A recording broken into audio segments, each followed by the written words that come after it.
What's up, family? How you guys doing today? I did here with Milky Tech, and today we'll be taking a look at the LG UltraGear 32-inch Full HD 165Hz gaming monitor. Let's get this done.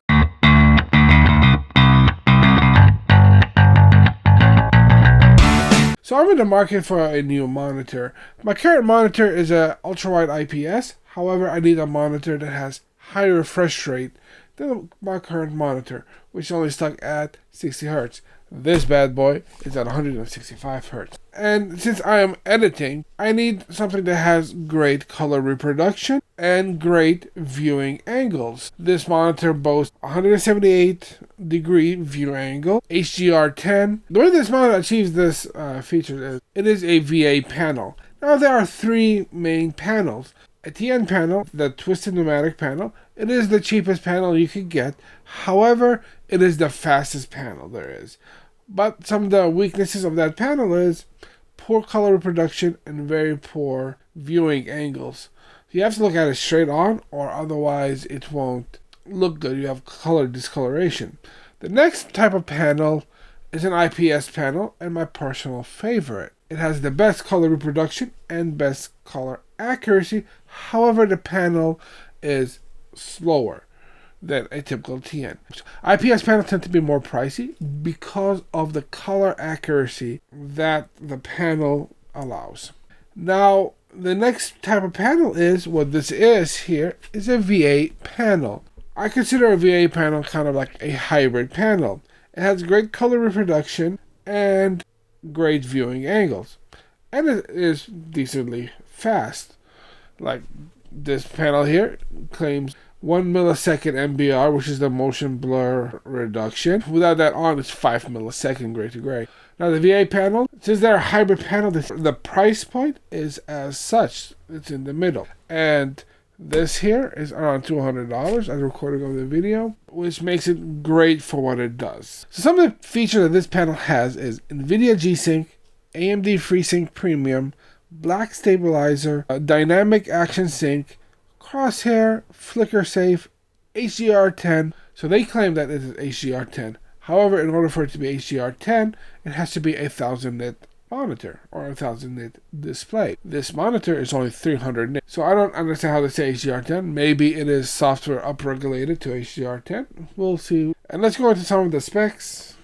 It's a 32-inch monitor, VA panel, 5 millisecond response time or 1 millisecond MBR, 165 Hz. So it covers 95% of the sRGB gamut, 16.7 million colors, 1080p, 300 nit display, 3000 to 1 contrast ratio, 178 in all direction degree view angle, and anti-glare, which means a matte display, and I love matte displays. I hate the glossy displays, reflections everywhere. And it supports a 100 by 100 millimeter VESA mount. Let's unbox this guy.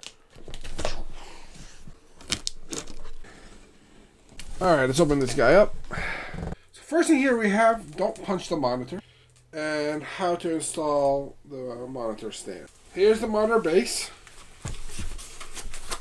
The monitor arm. Like this. We have a CD with the owner's manual, registration for your warranty, setup guide, and warranty information. A nice feature here to add is a DisplayPort cable. 2 screws for the monitor stand, a clip, and our power brick. And then probably a beauty cap. It's over here.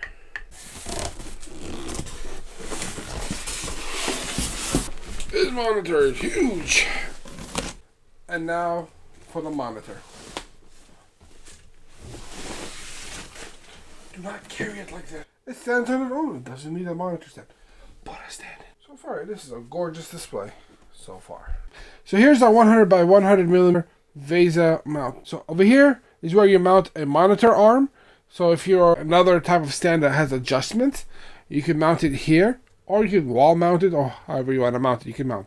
Over here we have 2 HDMI ports, a display port in, headphone port, power, where our arm mounts. Over here we have a Kensington lock, and the power dash joystick to control the menu. So let's install the monitor stand. Alright, first thing first, drop this in here. Grab the 2 provided screws and just screw them on.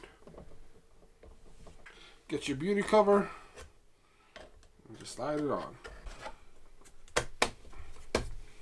Let's install the base stand, and this just screws right in. This monitor is huge. Now the stand only allows for a basic tilt. That's all you could do with it, so you can bring it up or down. I mean, it's a $200 monitor that has all these features in it. It's a good bang for buck. So let's turn it on. The monitor is on. So if you press on it, it switches through the ports. So the controls for your monitor is down here. Pressing on it gives you options to turn it off, go into menu, input, or go into game mode. So let's look at the menu. The menu looks very interactive. In game mode, you have different settings. So if you're playing FPS, RTS, if you want a vivid image, if you're reading, if you want HDR effect, it does it all. You can turn on adaptive sync, turn on crosshair, and that's a little basic walkthrough of the menu. Let's remove all this plastic.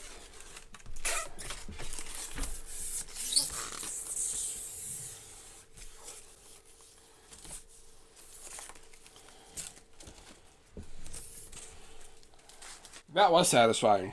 Whew. Alright, so now let's look at some HDR video. And guys, remember, the link for this product is in the description below.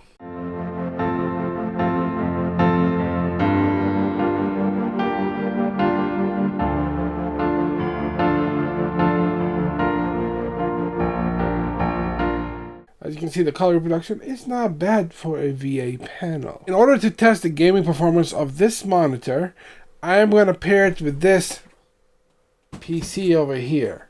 So stay tuned for that to see the gaming performance of this monitor. Overall, I think this is a great monitor. It's not as good as an IPS display when it comes to color accuracy, but I mean, this is to be expected from a VA panel. In my opinion, I think this is a great bang for buck monitor. It is a fast display, great color reproduction, and great viewing angles, so that when you're done gaming, you can go and edit those footage and post them on YouTube. I want to take a little quick moment here to do a shout out for a very loyal fan. Shout out to you, Ahmed Danoon. I hope you continue to enjoy this content, and thank you for your support. If you guys enjoyed this video, smash that like, hit subscribe, ring that bell so you get notified when I release my next video. If you guys have a question or comment or want to say hello, drop it in the comments below, and I will see you guys next time. Peace.